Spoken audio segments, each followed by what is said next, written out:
අයිබෝවන් අද මම ඔයාලත් එක්ක කතා කරන්න හිතුවා කෙනෙක් ඇයි යෝග කරන්න ඕනේ කියලා. ඒ කියන්නේ බොහෝ දෙනෙකුට හිතෙන්න පුළුවන් ඇත්තටම අපි ඇයි යෝග ඉගෙන ගන්නෙ? මොකටද අපිට යෝග ඕන වෙන්නේ කියලා. ඉතින් ඒ නිසා මම හිතුවා ඔයත් එක්ක මේ යෝග කියන එක ගැන යෝග කරන්න ඕනේ අය කියන එක ගැන කතා කරන්න. ඉතින් යෝග කියන විෂය ගත්තාම ගොඩක් වෙලාවට අපේ අදහස තියෙන්නේ එක්සර්සයිස් තමයි යෝග කියනකොටම මතක් වෙන්නේ. ඔව් අපි එතනින් පටන් ගමු. ඉතින් කෙනෙක්ව නිරෝගී වෙන්න ඒ කෙනා ශාරීරිකව නිරෝගී වෙන්න ඕනේ. ඒ වගේම ඒ කෙනා මානසිකව නිරෝගී වෙන්නත් ඕනේ. මෙන්න මේ කාරණා දෙකම සාර්ථක කරගන්න, සඵල කරගන්න තියෙන පුහුණුවක් තමයි යෝග කියලා කියන්නේ. මොකද අපේ ශාරීරිකව වගේම මානසිකව ලෙඩ වුණොත් එහෙම අපේ මානසික හැසිරීම මනසේ තියෙන ව්‍යාකූල බව අනිවාර්යයෙන්ම අපේ ශාරීරික රෝගවලට බලපානවා. යෝගවලදී කියනවා 80%ක් පුද්ගලයන් රෝගී වෙන්න හේතුව අපේ ඇතුලෙන් පටන් අරගෙන ශරීරයේ අවසානයේදී පිටතට විහිදෙන රෝග. ඒ කියන්නේ උදාහරණයක් හැටියට ගත්තොත් එහෙම අපිට කොලෙස්ටරෝල් නිසා හදවත් රෝග ඇති වෙන්න පුළුවන්. ඒ වගේම ප්‍රෙෂර්, ෂුගර් වගේ දේවල් ඇති වෙන්න හේතුව තමයි අපේ ඇතුළාන්තයේ කියන්නේ මානසික ශරීර සෞඛ්‍ය නිරෝගී නොවීමත් එක්ක ඇති වෙන රෝග. 20% රෝග තමයි අපිට බාහිර සමාජයෙන්, ඒ කියන්නේ වෛරස් එකක්, එහෙම නැත්නම් ඇක්සිඩන්ට් එකක් වින්ද වෙන අනතුරක්, ඒ වගේම මොනවා හරි ජර්ම් එකක් ගිහිල්ලා වෙන ඒ වගේ දේවල් වෙන්නේ 20%යි. ඊටර 80%ම තියෙන්නේ අපි ඇතුලේ. එහෙනම් මේ අපි ඇතුලේ තියෙන ටිකෙන් තමයි අපි වැඩියෙන්ම ලෙඩ වෙන්නේ. අපි කොහොමද ඒකෙන් එළියට එන්නේ? ඉතින් යෝග කියලා කියන්නේ අන්න එකෙන් එළියට එන්න හොඳ පාරක්. ප්‍රධාන වශයෙන් ගත්තාම කෙනෙක්ව ශාරීරිකවම වගේම මානසිකව නිරෝගී කරන්න යෝග කියන විෂය, යෝග කියන පුහුණුව උදව් වෙනවා. ඒකෙදී ශාරීරිකව ගත්තොත් එහෙම කෙනෙකුගේ නිරෝගීභාවය රැකගන්න. ඒ වගේම ඒගොල්ලන්ගේ නම්‍යශීලීභාවය රැකගන්න. ඒ වගේම ශාරීරිකව ශක්තිමත් කරන්න. ගොඩක් ලෙඩ රෝග වලින් වළකින්න අපිට යෝග කියන විෂය උදව් වෙනවා. යෝග පුහුණුව අපිට උදව් වෙනවා. ඒ වගේම දිනපතා කරන යෝග පුහුණුවෙන් ඔයාගේ ශරීරය ශක්තිමත් වෙනවා. ඒ වගේම ඔයාගේ එනර්ජි එක තව තවත් ඉම්ප්‍රූව් වෙනවා. ඒ වගේම ඔයාට උද්‍යෝගයෙන් යුක්තව ඔයාගේ වැඩ කටයුතු කරගෙන යන්න හැකියාව ලැබෙනවා. ඊළඟට ගත්තාම බොහෝ දෙනෙක් අද ගත කරන ජීවිතයත් එක්ක ඒගොල්ලන්ගේ පර්සනල් ලයිෆ් එකේ වගේම වැඩ කරන තැන තියෙන වැඩ අධික වීම වෙන්න පුළුවන්, නැත්නම් වගකීම් වෙන්න පුළුවන්. ඒ නිසා ස්ට්‍රෙස් වෙලා තමයි ඉන්නේ.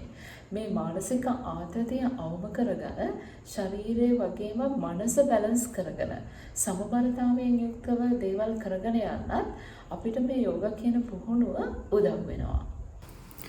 ඒ වගේම මනස සංසුන්ව තියාගන්නත් යෝගවල එන බ්‍රීතිං ප්‍රැක්ටිස්, ඒ වගේම මෙඩිටේෂන් වගේ දේවල් එක්ක ඔයව සංසුන් කරන්න වගේම සැහැල්ලු කරන්නත් යෝගවලට පුළුවන්. ඔයාට සතුටින් ඉන්න, ඒ වගේම සාමයෙන් ඉන්න යෝග පුහුණුව උදව් වෙනවා. අපේ හිතවල ඇති වෙන කාංසාව, ඊට පස්සේ මානසික ආතතිය, ඒ වගේම අපිට නිරන්තරයෙන් එන ඍණාත්මක සිතිවිලි අවම කර ගැනීමේ හැකියාව හම්බෙනවා අපිට මේ යෝග පුහුණුව වගේ. මේ හැමදේම එක්ක ඔයාට ජීවිතේ දිහා හරියට නිවැරදිව බලන්න, නිවැරදිව හිතන්න, ක්ලියර්ලි හිතන්න පුළුවන් හැකියාව ඔයාට යෝග පුහුණුව තුළින් ලැබෙනවා. නිවැරදි හුස්ම ගැනීමේ රටාවක් බිල්ඩ් අප් කරගන්න අපිට යෝගවල තියෙන පුහුණුවීම උදව් වෙනවා. මේ මගින් ඔයාට පුළුවන් වෙනවා විශේෂයෙන්ම ගත්තාම ඔයාගේ ඉමුනිටි සිස්ටම් එක ශක්තිමත් කරගන්න, ප්‍රතිශක්තිකරණ පද්ධතිය ඩිවෙලොප් කරගන්න පුළුවන්. අර අපිට එන හැම වෛරස් එකක්ම අපිට ඇටැක් කරන්නේ නැතුව ඒ දේවල් වලට ඔරොත්තු දීමේ හැකියාව වඩා වර්ධනය කරගන්න පුළුවන් මේ යෝගවල තියෙන පුහුණුවීම එක්ක. ඔයාගේ හුස්ම ගැනීමේ ක්‍රමවේදය නිවැරදි කරගන්න, ඩිවෙලොප් කරගන්න උදව් වෙනවා. ඒ වගේම යෝගා ප්‍රාණයාම පුහුණුව තුළින් ඔයාගේ ශරීරය පුරා හොඳ ඔක්සිජන් ප්‍රවාහයක්, විශේෂයෙන්ම ඔයාගේ මොළයට හොඳ ඔක්සිජන් ප්‍රවාහයක් ලබා දෙන්න මේ යෝගවල තියෙන පුහුණුවීම ඔයාට උදව් වෙනවා. අනිත් එක තමයි ඔයා යෝග පුහුණුව වෙන්න ගත්තාම ඔයාට හොඳ නිින්දක් ලැබෙනවා. ඒ කියන්නේ ඔයාට පුළුවන් නිදා ගන්න කලින් ඔයාගේ හිතේ තියෙන පීඩනය සහ අනිත් තියෙන හැම දෙයක්ම අයින් කරලා බොහොම සැහැල්ලු නිින්දක් ලබා ගන්න උදව් වෙනවා මේ යෝග පුහුණුව. යෝග කියලා කියන්නේ එක්සර්සයිස් එකක් විතරක් නෙවෙයි. ඒක ඔයාට සෞඛ්‍ය සම්පන්නව ශාරීරික හොඳ සෞඛ්‍යයක් වගේම මානසික හොඳ සෞඛ්‍යයක් ඇති කරගන්නත් උපකාර කරනවා. ඔයා දිනපතා යෝගා පුහුණු කරොත් ඔයාගේ ශාරීරික සහ මානසික නිරෝගීකම තවදුරටත් ඩෙවලොප් වෙනවා. ඉතින් ඒ නිසා යෝග කියන එක කරන්නේ ඇයි කියලා ඔයාට හිතෙනවා නම් මම මේ කිව්ව කාරණා මම හිතනවා සෑහීමකටපත් වෙනවා. යෝග කරන්න හිතාගෙන ඉන්න කෙනෙකුට යෝග කරන්න ඕනේද නැද්ද කියන තීරණය ගන්න. ඒ වගේම මට ඔයාට කියන්න ඕනේ මම මේ කලින් කිව්ව හැම කාරණාවක්ම යෝග වලින් ලැබෙන ප්‍රතිලාභයක් විතරයි. යෝග කියන්නේ ඒක නෙවෙයි. යෝග කියලා කියන්නේ යෝග සම්බන්ධයෙන් එහෙම කතා කරොත් අපිට දීර්ඝව සාකච්ඡා කරන්න වෙනවා. මොකද අපේ හැම දෙයක්ම ආරම්භ වෙන්න ප්‍රධාන හේතුව වෙන්නේ අපේ මනසේ ඇති වෙන සිතිවිලි. ඉතින් මේ මනසේ ඇති වෙන සිතිවිලිත් එක්ක අපි ලෙඩ වෙනවද, අපි නිරෝගීව ජීවත් වෙනවද, අපි දියුණු වෙනවද, අපි පසුබහිනවද, ජීවිතේ ෆේල් වෙනවද කියන එක තීරණය වෙනවා. ඉතින් අන්න ඒ දේවල් වළක්ව ගන්න අපිට මේ යෝග උදව් වෙනවා. ඒ නිසා හොඳට මතක තියාගන්න ඉහත කිව්ව හැම දෙයක්ම යෝග වලින් ලැබෙන ප්‍රතිලාභයක්.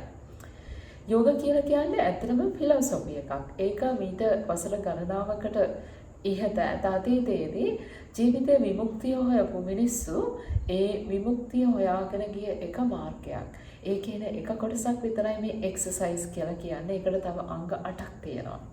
ඉතින් අපිට පටන් ගන්න පුළුවන් එක්සර්සයිස් වලින් අපිට වර්ධනය කරගෙන ස්ටෙප් බයි ස්ටෙප් ඉස්සරහට ගිහිල්ලා ජීවිතේ තවත් වෙනත් මානයක් කරා යන්න මේ යෝග කියන විෂය වලට උදව් කරනවා.